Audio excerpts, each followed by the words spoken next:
Oke, kita lanjut ke Andi. Ada pertanyaan dari Bapak Kres dan Bapak Ajat. Ini pertanyaannya mirip-mirip. Nah, untuk metode swing trading, boleh direkomendasikan indikator apa aja sih, Niko, yang cocok gitu? Kalau misalkan indikator, balik lagi ya, indikator itu adalah butuh-butuhan lah. Kalau misalkan kita memang butuh suatu indikator untuk melihat satu variabel gitu ya, boleh kita pakai. Tapi kalau misalkan terlalu banyak indikator juga not good gitu ya istilahnya. Nah, pertama yang paling pasti adalah volume di bawah sini ya, untuk melihat seberapa power atau jumlah transaksi yang terjadi di hari itu. Dan ini sifatnya adalah exact ya, bukan merupakan sebuah rumus atau apapun itu atau algoritma. Kenapa? Karena indikator itu kan erat kaitannya dengan sebuah algoritma. Misalkan kita pakai moving average. Ini kan garis ini kita harus tahu dulu nih dari mana nih si moving average ini. Nah, ternyata moving average ini adalah rata-rata closing candlestick. Misalkan kalau moving average-nya kita ambil 9, artinya 9 hari terakhir. Ya, kita harus tahu itu. Nah, biasanya itu adalah sebuah formulasi. Ya. Nah, kalau saya pribadi, saya cukup pakai 2 ya, biasanya yang penting. Yang pertama adalah, soalnya indikator ini kan kita udah bahas ya di minggu kemarin. Yang pertama adalah trend following. Kalau teman-teman memang masih pengen tahu tentang apa namanya, tentang trennya secara moving average, itu boleh dipakai indikator trend following. Indikator ya namanya, pakai moving average. Nah, settingannya biasa saya pakai 20, 100, dan 200. 20 itu buat yang jangka pendek, short term, 100 itu untuk melihat pergerakan secara 5 bulan atau mid term, 200 itu untuk lihat 10 bulan atau long term ya. Jadi kalau kita lihat di sini misalkan BBRI ini sebenarnya secara long term ini masih bullish. Kenapa? Karena harganya masih ada di atas moving average 200. Cuman memang ini udah di persimpangan banget. Ya, ini udah disupport banget nih. Support daripada moving average. Tapi kalau secara mid term di sini harganya ada di bawah. Artinya cenderung sideways to bearish. Ya, daily-nya juga short term-nya juga ya yang warna merah di sini ada di bawah harganya. Artinya short term to bearish. Kayak gitu. Jadi itu boleh kita pakai kalau misalkan memang kita pengen ngelihat kondisi trennya saat ini seperti apa. Kemudian yang kedua itu momentum gitu ya, momentum indikator. Nah, biasanya saya pakai yang namanya MACD. Tujuannya untuk apa? Tujuannya biasanya untuk melihat divergence. Nah, contohnya kayak gini ya, kemarin saya baru bikin konten sih soalnya. Tentang MACD. Jadi kalau misalkan kita lihat nih ya, kita kan stylenya adalah trend following trading. Kita ngelihat harganya itu naik terus. Nah, tapi kalau misalkan kita ngelihat indikatornya ternyata berbeda atau divergent gitu ya dengan harga itu yang di atas, indikator yang di bawah. Harganya membuat yang namanya higher high, higher high. Indikatornya lower high, lower high. Artinya kita udah harus mulai waspada. Kenapa? Karena di sini adalah sebuah indikasi overbought gitu ya, atau trennya udah terlalu jenuh naik ke atas kayak gitu. Jadi biasanya 2 itu aja sih kalau menurut saya. Jadi trend following indikator dan momentum indikator. Momentum indikator ada banyak, ada stochastic, ada RSI, teman-teman MACD juga bisa dipakai. Teman-teman tinggal pilih aja yang mana yang lebih cocok dan lebih suka dan lebih nyaman gitu sih. Iya, oke, kita lanjut. Oh, nampaknya pertanyaannya ini pertanyaan banyak yang mirip-mirip sih, Konin, dan sudah dibahas semua tadi. Mungkin kita lanjut ke sesi yang lain nih, Konin, nih, di mana kita bisa bikin running trade di Oh ya, chat kita pada pagi hari ini. Gimana, Kondi? Apakah siap? siap dong, siap dong. Oke, jadi untuk di sesi ini, teman-teman boleh ketik aja satu saham yang ingin minta bantuan Ko Andi untuk analisis. Cuman perlu diingat, ini cuman masukan atau analisa dari Ko Andi saja. Dan disclaimer on ya, ini cuma sebagai bahan edukasi. Bukan ajakan untuk membeli ataupun menjual. Ya.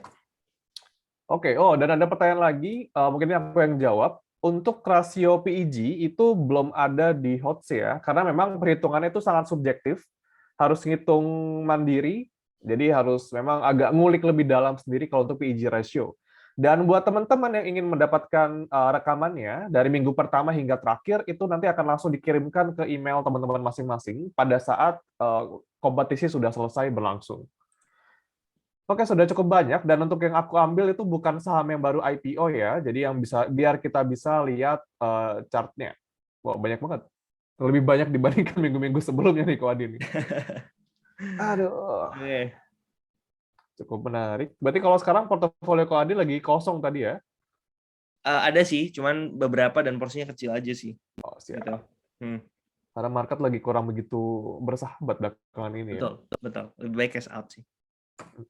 Atau enggak scalping tipis-tipis langsung sekali masuk langsung keluar di 1 hari palingnya. Ya, paling resistance ketemu resistance langsung dijual gitu, di take profit. Betul.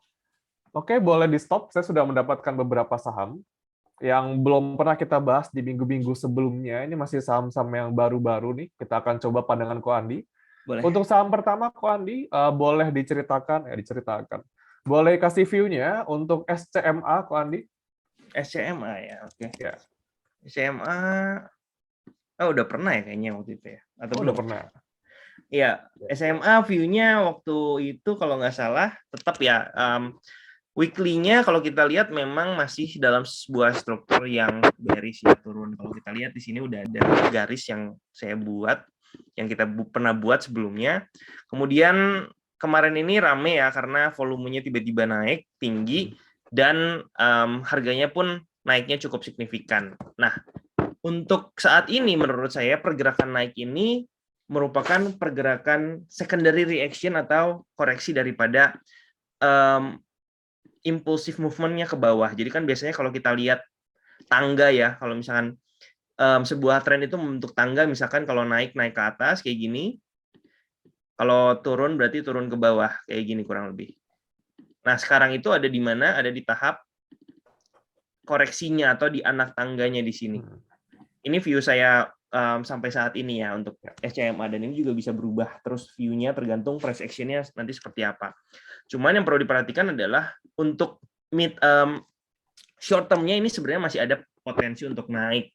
Kenapa? Karena kalau kita lihat secara volume analisis, volume dan price analisis ya, di sini ketika dia naik, dia rebound, volumenya tinggi, kemudian ketika dia koreksi, volumenya kecil, ketika dia naik juga tinggi lagi, kemudian ketika ini koreksi, kecil lagi nih volumenya di bawah.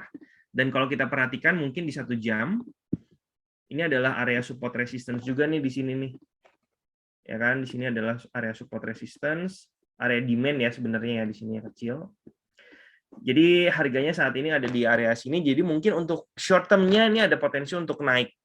Ya, mantul di area sini sih. Untuk short term-nya, cuman kalau untuk di swing jangka yang mid term gitu ya, ini menurut saya masih hanya sebuah koreksi daripada penurunannya aja. Tapi kalau short term-nya ini masih ada potensi untuk bisa naik lagi ke atas selama dia nggak jebol support yang ada di sini. Itu aja sih kalau untuk SCMA. Oke, kita next lanjut. Mungkin yang ke sektor yang baru-baru ini lagi rebound nih, Ko Andi nih. Konstruksi, salah satunya dari Waskita. Gimana pandangan dari Waskita, Ko Andi? Oke, Waskita ya. Kita lihat Waskita di sini juga sebenarnya sama. Kalau kita lihat dulu daily-nya, di sini strukturnya kan masih turun ya, cenderung turun. Kita lihat di sini membentuk yang namanya lower low, lower high. Di sini, nah, oke. Yang menarik di sini adalah kemarin sempat naik, cuman secara struktur ini masih belum berubah ya, karena lower high yang terakhir yang di sini itu masih belum di break sama harga. Artinya kita masih melihat ini adalah sebuah kalau untuk swing trading ini ya, view-nya swing trading ya, ini masih perlu untuk break dulu naik ke atas, baru ini menarik kayak gitu. Karena kalau misalkan kita lihat ini hanya naik dalam 1-2 hari aja dan volumenya juga menurut saya masih standar ya, volume naiknya masih standar, bisa jadi nanti naik ke area resistance yang ada di sini itu bisa turun lagi ke bawah. Tapi overall menurut saya ini adalah kondisi yang lagi sideways aja sih di sini. Kecuali tadi kita lihat dia berhasil breakout di sini, artinya dia ada membentuk sebuah pola pembalikan atau reversal, yaitu inverted head and shoulder di sini.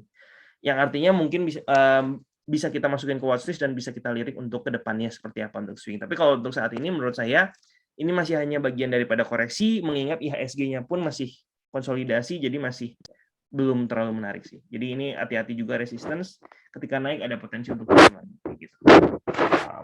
Lalu untuk emiten berikutnya, Ko Andi, ada banyak pertanyaan yang ngevote Java nih, Ko Andi. Gimana? Oke, Java ya. Nah, ini juga menarik sih, ada di list yang ada di sini. Tadi kalau kita ada Cepin, ada Java. Dua-duanya juga di sektor poultry dan mirip ya secara price action. Kalau kita perhatikan di sini memang yang menariknya adalah dia udah berubah strukturnya ya di sini ya. Strukturnya kan kalau sebelumnya di sini misalkan low, di sini lower high, di sini lower low, lower high, lower low. Kemudian di sini break nih, sempat break ke atas. Kemudian dia membentuk yang namanya lower high. Ini adalah indikasi sebenarnya trend reversal. Cuman memang trend reversal ini hanya di batas area ini dan ini. Kayak gitu. Jadi menurut saya mungkin saat ini untuk Java ada di area resistance ya. Resistance karena di sini ada support, dia bisa membentuk resistance juga di sini. Kalau misalkan dia tembus ke atas, ada potensi dia bisa ke resistance yang berikutnya di sini. Kalau dia berhasil tembus, tapi idealnya sih sebenarnya kalau misalkan Java ini dia bisa koreksi dulu sebentar, dan di sini juga kan ada support ya. Nah, koreksi dulu baru bisa naik lagi dengan volume. Itu juga menarik kayak gitu. Tapi short term-nya menurut saya ini masih bakal naik karena volumenya juga lumayan signifikan kayak gitu. Dan di sini strukturnya juga udah mulai higher low kayak gitu sih. Oke, siap. Ya, jadi itu teman-teman ya pembahasan kita untuk 3 saham yang banyak banget teman-teman tanyakan di kolom chat. Dari berbeda-beda orang ya tadi, baik nanya Waskita, Java, STMA.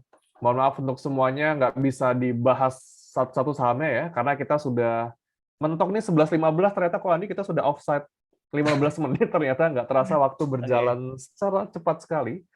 Dan thank you Ko Andi untuk hari ini. Terima kasih atas waktunya.